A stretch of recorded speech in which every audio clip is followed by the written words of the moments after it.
So, ngayon guys, gusto ko i-share yung mga hindi ko na-share sa inyo na ginagawa ko sa Dagluto Lounge kasi laging Excelift, mga HIFU, yung mga major services nila.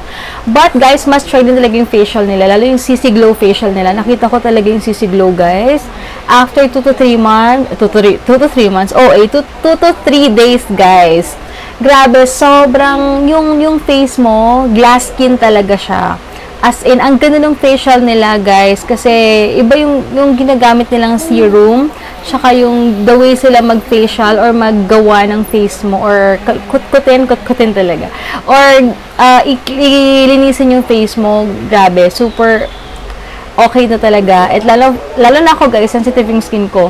Pero, guys, must try yung CC Glow nila. Vampire facial naman, kung gusto nyo na medyo talagang kaya lang yung vampire facial guys, expect nyo na may mamamalat yung face nyo, tapos nagkakaroon ng konting pula-pula after, but that's normal guys. And isa rin yung sa nagustuhan ko talagang yung alam nyo na naglighten talaga yung skin ko at talagang yung mga marks naglilight talaga siya, basta i-maintain nyo lang siya at least once a month or once every 2 months, depende sa inyo guys. But guys, must try talaga ang facial nila, pati yung ano nila.